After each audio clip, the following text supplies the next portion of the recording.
Bueno, entonces, esta semana dijimos que empezábamos con la lectura de Todorov y si ustedes observan, vamos a tener un primer gran apartado del capítulo de Grandeza y Decadencia del retrato antiguo que lo llevamos hasta la página 28.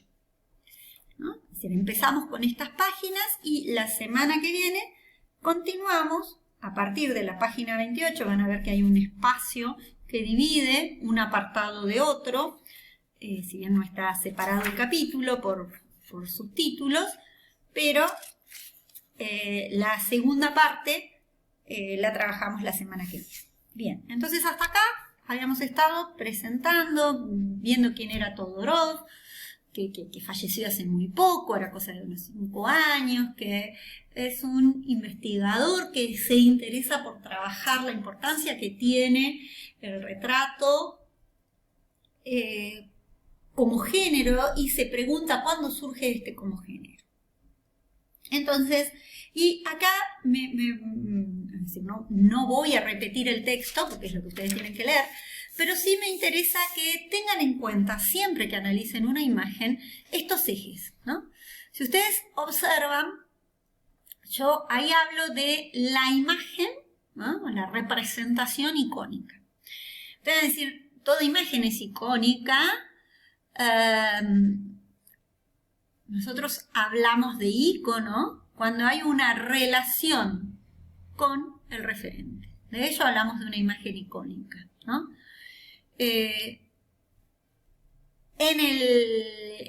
Generalmente en la sociedad hablan de imagen de ¿cómo es que le dicen? Imágenes naturalistas o figurativas, algunos llaman, ¿no? Bueno, nosotros vamos a llamar icónicas, quienes estuvieron cursando el FOBA el año pasado deben recordar, ¿no?, un texto que es muy, muy claro para explicar esto, que es de un autor español que se llama Román Gubert, y que habla justamente de la iconicidad, ¿no? Es decir, de cómo esta imagen, esta representación que yo hago en el papel, en la pared, en el lienzo, en la tridimensión, en la bidimensión, ¿no?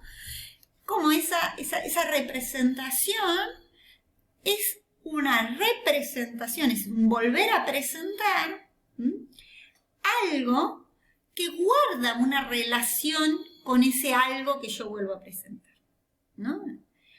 Quizás una de las imágenes con una gran cercanía con el referente, a que menciona, es decir, a lo que refiere esa imagen, sería ese referente que está siendo representado, vuelto a presentar, es la huella, ¿no? Una huella es algo que me habla de alguien que pasó por ahí. Es decir, sí o sí la huella no la puedo analizar sin pensar cuál es el peso y la importancia que tiene una huella para la arqueología, por ejemplo. Y porque me habla de que ese espacio fue habitado, ¿no? Hubo gente que pasó y que dejó esa huella, ¿no? Entonces uno dice, incluso cuando hablamos cotidianamente, ¿no? Tal cosa dejó una huella en mí, ¿no? Dejó una impresión, fíjense, huella, impresión, ¿no? Estamos hablando de términos, ¿no?, que se refieren a esta relación entre la imagen y el referente, ¿no?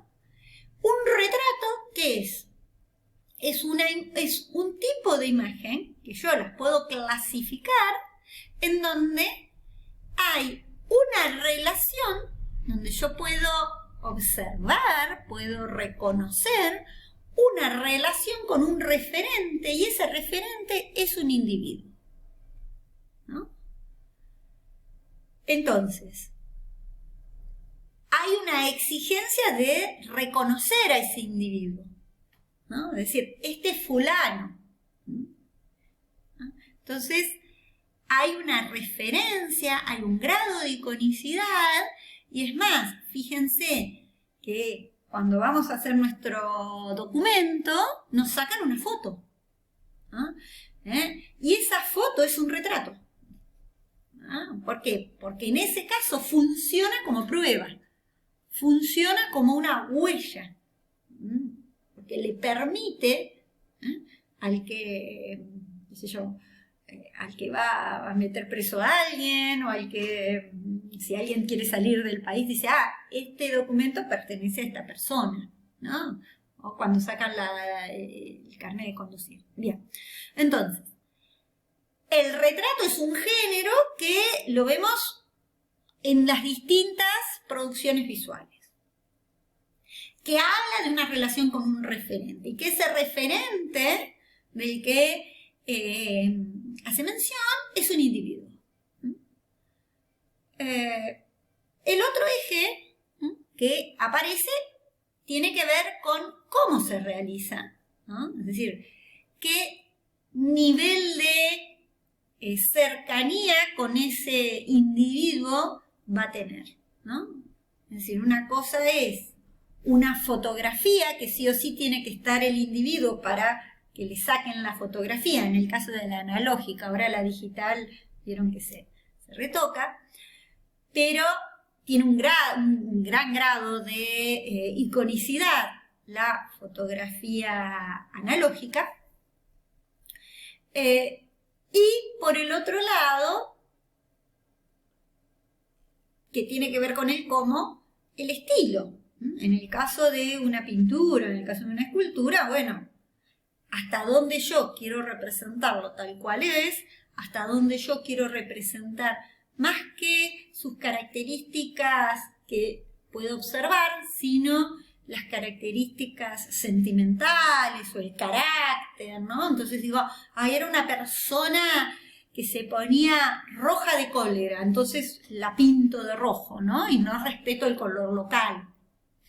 O si quiero simplificar los rasgos de ese individuo, o si lo quiero mejorar, idealizar, como decíamos nosotros, ¿no? Bueno, maneras de representar. Pero otro eje, y que acá me parece que es interesante para pensar el retrato, y que lo señala claramente el autor, tiene que ver con la recepción. Es decir, ¿para quién está hecho ese retrato? ¿Es lo mismo un retrato que se hace para que lo observen sus contemporáneos? ¿Para que lo observen, bueno, como decíamos, ¿no? Es decir, estos descendientes que tienen que marcar su pasado, el ser descendientes, el ser ciudadanos de ese imperio, y entonces voy a tener mi espacio con mi galería, con distintos bustos que hablen de mis antepasados, que son los que me legitiman en el lugar y en la sociedad en donde estoy, ¿no? Es decir, ¿de quién desciendo? Entonces ahí el retrato pasa no solo a ser un elemento para ser observado por los contemporáneos, sino por las generaciones sucesivas, ¿no? Y entonces, ¿se acuerdan que decíamos la máscara mortuoria que se hacía para posterior? Pero, ¿no? Y acá aparece un tema interesante que les pido que le presten atención. ¿Qué pasa con los primeros retratos, con las primeras representaciones? ¿Podemos hablar de que las primeras representaciones fueron representaciones hechas para hombres y mujeres? Hombres en el sentido genérico me refiero, ¿no? ¿Fueron hechas para ser vistas por la sociedad contemporánea o por una sociedad posterior? ¿O fueron retratos que acompañaron, acompañaron al muerto en su pasaje a la otra vida? Y entonces no fueron hechos para ser vistos por los contemporáneos, sino para ser vistos por los dioses, por los que los iban a recibir en el más allá. Entonces, ese tipo de imagen, que también representan figuras humanas, ¿pueden ser consideradas retratos? ¿Qué va a decir? Y estas se las dejo como pregunta. ¿Qué va a decir Todorov al respecto? ¿Por qué? ¿Qué dice y cómo lo fundamenta? Me interesa, ¿no? Entonces, por eso les puse, cuando miramos una imagen, vamos a tener en cuenta ese productor, quién la hace, cómo la hace, por dónde circula la imagen, es decir, dónde se ubica esa imagen. Va a estar en el sarcófago del fallecido, va a estar en la vivienda y en el espacio público de la vivienda privada del ciudadano, o como el texto que leíamos de Sanker, va a estar ubicada en el espacio público y entonces ahí tiene una función de legitimación social con respecto al resto de la ciudadanía. ¿Se acuerdan que decíamos, bueno, llegaba la escultura del emperador a un territorio que recién había sido conquistado por el Imperio Romano? Entonces, imponer la escultura del emperador era una manera de decir, esto es nuestro territorio y el que está aquí gobernando es este al que yo monumentalizo, ¿no? Al que ustedes ahora van a tener. Hoy por hoy no le damos casi bolilla a los monumentos, vamos a ser sinceros, pero sí, ustedes piensen, la imagen que aparece en los medios, ¿no?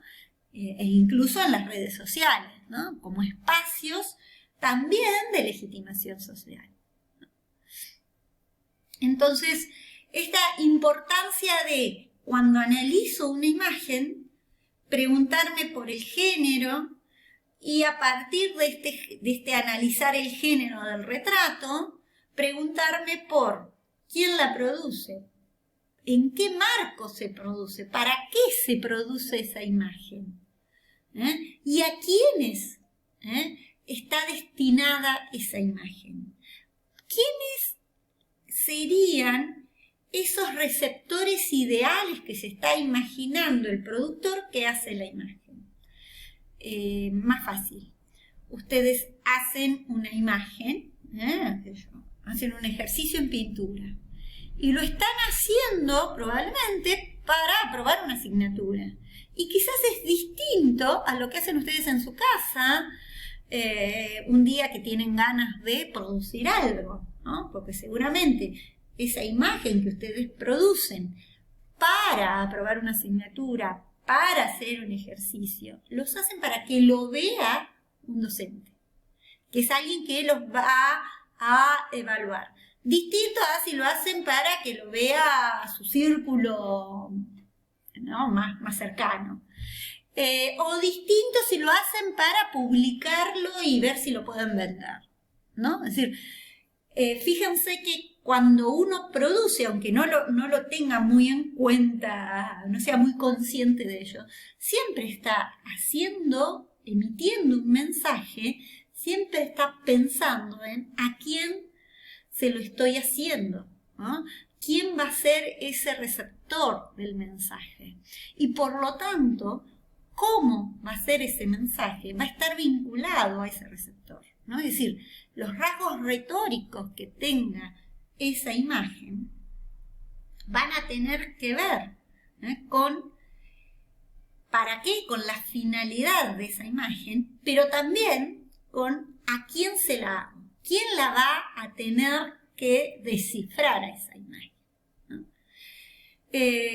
Probablemente ninguno de ellos, de los que hacían las imágenes, pensaron que muchos siglos después íbamos a estar acá en Patagones tratando de analizar estas imágenes, que a su vez no las vemos en directo, sino que las leemos desde reproducciones que se han hecho y que a su vez se reproducen, ¿no? Es decir, hay alguien que fue, le sacó una fotografía y a esa fotografía se la publicó en un libro y después ese libro se lo publica en internet. Entonces, y de ahí nos